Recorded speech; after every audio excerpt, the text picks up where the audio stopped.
welcome to Queen the Greatest Live, an exploration into what makes a Queen show the ultimate live music experience.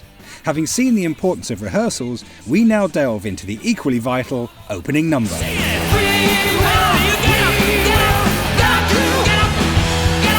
Over the years, Queen have treated us to some spectacular openings, and as Roger and Brian now explain, this is because of their belief that how they start a show is central to connecting with the audience from the outset.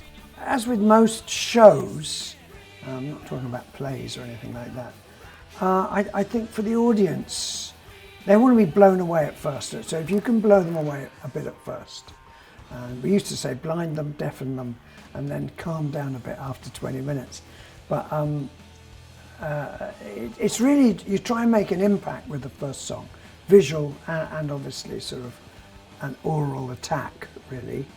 And then you try and space the songs intelligently, but you really want to go bang, bang, bang, bang at the beginning of a show. Yeah, openings and closings of shows are incredibly important. What's in the middle is important too, but you know, the way you come on and the way you leave are the most significantly memorable moments.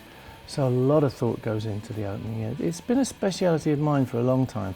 In fact, sometimes writing a song, you're already aware that it would be a good opener. You see it in that light. The production starts to take place in your head. We've had some really good openers, and I think generally they've come out of the music. You see, I think our show is also different from many shows in that everything comes from the music. It's not like just let's put on a pretty light show and play some music. Everything comes from the music. Everything is making the music more expressive, making it connect better.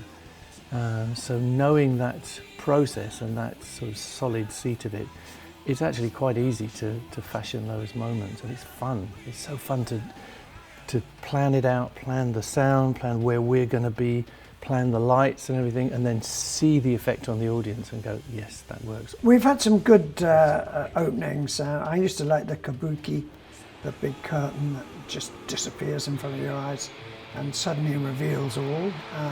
That was always a good gag.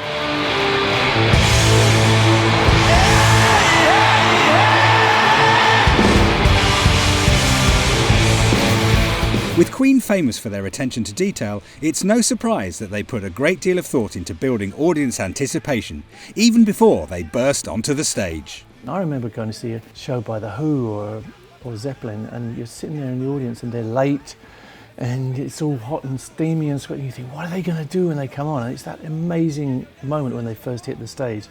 So we're very aware of that. We try to give, we're never late. but we try to give that feeling, to justify that feeling of anticipation, give them something that they've never quite seen before.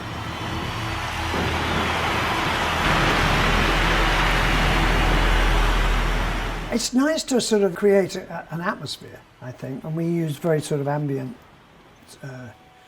things, sounds for that through the PA, not loud, just to get a nice buzz, hopefully, an expectant buzz.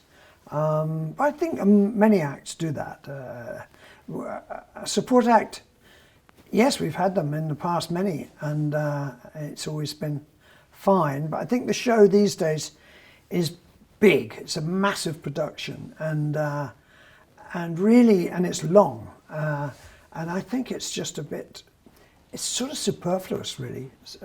We don't feel we need a support act, and so we don't have one. Basically, we have a lot to offer on a given night, and we like to use the whole evening, so we like to do the whole show ourselves. It's like we kind of do the warm-up ourselves. In some ways it's a shame, because it's nice to take a support group out, because it gives them a leg up, it gives them a good chance to be seen. But at the same time, we've talked to our audience a lot of the time, and I think most of them prefer what we do. They like to have the whole evening just us, that we've actually made the effort to put a show together which lasts 2.5 hours or more, which encompasses everything that they might want to see us do. And you can't do that in any less time than that, really.